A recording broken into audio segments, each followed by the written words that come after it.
ಎಲ್ಲ ಮಾತರೆ ನಾಡಿನ ಜನತೆಗೆ 7.5 ಕೋಟಿ ಜನತೆಗೆ ಮತ್ತು ಭಾರತದ ಎಲ್ಲ ನಾಗರಿಕರಿಗೆ ಈ ಶುಭ ಸಂದರ್ಭದಲ್ಲಿ ತಮ್ಮ ಮುಖಾಂತರ ನಾನು ಹೃದಯಪೂರ್ವಕವಾದಂಥ ಶುಭಾಶಯನ ತಲುಪಿಸ್ತಾ ಇದ್ದೀನಿ. ಈ ದೇಶದ ಐಕ್ಯತೆ, ಸಮಗ್ರತೆ, ಶಾಂತಿಗೋಸ್ಕರ ನಮಗೆ ದುಡಿದಂಥ ಎಲ್ಲ ರಾಷ್ಟ್ರೀಯ ನಾಯಕರ ತ್ಯಾಗ ಬಲಿದಾನವನ್ನು ನಾವೆಲ್ಲ ಸ್ಮರಿಸಿಕೊಂಡು ಇವತ್ತು ಅವರು ಕೊಟ್ಟಂಥ ಪ್ರಜಾಪ್ರಭುತ್ವದ ವ್ಯವಸ್ಥೆ, ಸ್ವಾತಂತ್ರ್ಯ ಇವೆಲ್ಲ ಕೂಡ ಅಳವಡಿಸ್ಕೊಂಡು ನಾವೆಲ್ಲ ಬದುಕ್ತಾ ಇದ್ದೇವೆ. ಇಂದಿನ ಸಂದರ್ಭದಲ್ಲಿ ಪ್ರಪ್ರಥಮವಾಗಿ ನಾನು ಈ ರಾಜ್ಯದ ಮುಖ್ಯಮಂತ್ರಿಯಾಗಿ, ಜನರ ಒಬ್ಬ ಸೇವಕನಾಗಿ ಇವತ್ತು ಈ ರಾಷ್ಟ್ರಧ್ವಜವನ್ನು ರಾಜ್ಯದ ಜನತೆಯ ಪರವಾಗಿ ಆಚರಿಸಲು ಸಿಕ್ಕಿರೋದು ನಮ್ಮೆಲ್ಲರ ಭಾಗ್ಯ. ಮುಂದಿನ ದಿನಗಳಲ್ಲಿ ಈ ಎಲ್ಲ ಜನಾಂಗವನ್ನು ಕೂಡ ಒಟ್ಟಿಗೆ ತೆಗೆದುಕೊಂಡೋಗಿ ಈ ರಾಜ್ಯದಲ್ಲಿ ಶಾಂತಿ, ನೆಮ್ಮದಿ, ಸಹಬಾಳ್ವೆಯನ್ನು ಕಾಪಾಡಿಕೊಳ್ಳಿಕ್ಕೆ ಎಲ್ಲ ಥರದ ಪ್ರಯತ್ನ ಮಾಡ್ತಾ ಇದ್ದೇನೆ.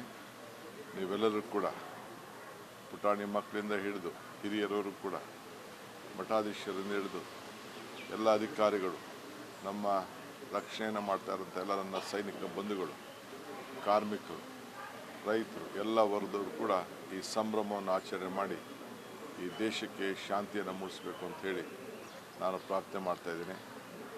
ಜೈ ಹಿಂದ್, ಜೈ ಕರ್ನಾಟಕ.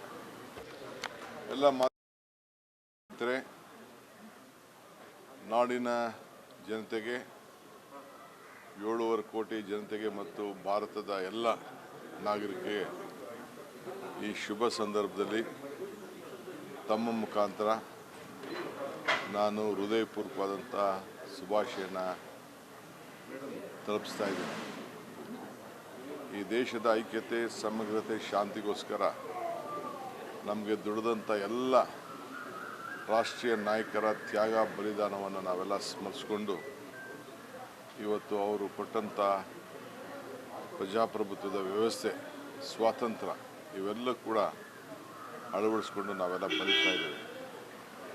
ಇಂದಿನ ಸಂದರ್ಭದಲ್ಲಿ ಪ್ರಪ್ರಥಮವಾಗಿ ನಾನು ಈ ರಾಜ್ಯದ ಮುಖ್ಯಮಂತ್ರಿಯಾಗಿ, ಜನರ ಒಬ್ಬ ಸೇವಕನಾಗಿ ಇವತ್ತು ಈ ರಾಷ್ಟ್ರಧ್ವಜವನ್ನು ರಾಜ್ಯದ ಜನತೆಯ ಪರವಾಗಿ ಆಚರಿಸಲು ಸಿಕ್ಕಿರೋದು ನಮ್ಮೆಲ್ಲರ ಭಾಗ್ಯ. ಮುಂದಿನ ದಿನಗಳಲ್ಲಿ ಈ ಎಲ್ಲ ಜನಾಂಗವನ್ನು ಕೂಡ ಒಟ್ಟಿಗೆ ತೆಗೆದುಕೊಂಡೋಗಿ ಈ ರಾಜ್ಯದಲ್ಲಿ ಶಾಂತಿ, ನೆಮ್ಮದಿ, ಸಹಬಾಳ್ವೆಯನ್ನು ಕಾಪಾಡಿಕೊಳ್ಳಿಕ್ಕೆ ಎಲ್ಲ ಥರದ ಪ್ರಯತ್ನ ಮಾಡ್ತಾ ಇದ್ದೇನೆ. ನೀವೆಲ್ಲರೂ ಕೂಡ ಪುಟಾಣಿ ಮಕ್ಕಳಿಂದ ಹಿಡಿದು ಹಿರಿಯರವರು ಕೂಡ, ಮಠಾಧೀಶರಿಂದ ಹಿಡಿದು ಎಲ್ಲ ಅಧಿಕಾರಿಗಳು, ನಮ್ಮ ರಕ್ಷಣೆಯನ್ನು ಮಾಡ್ತಾ ಇರೋಂಥ ಎಲ್ಲ ನನ್ನ ಸೈನಿಕ ಬಂಧುಗಳು, ಕಾರ್ಮಿಕರು, ರೈತರು, ಎಲ್ಲ ವರ್ಗದವರು ಕೂಡ ಈ ಸಂಭ್ರಮವನ್ನು ಆಚರಣೆ ಮಾಡಿ ಈ ದೇಶಕ್ಕೆ ಶಾಂತಿಯನ್ನು ಮೂಡಿಸಬೇಕು ಅಂಥೇಳಿ ನಾನು ಪ್ರಾರ್ಥನೆ ಮಾಡ್ತಾ ಇದ್ದೀನಿ. ಜೈ ಹಿಂದ್, ಜೈ ಕರ್ನಾಟಕ.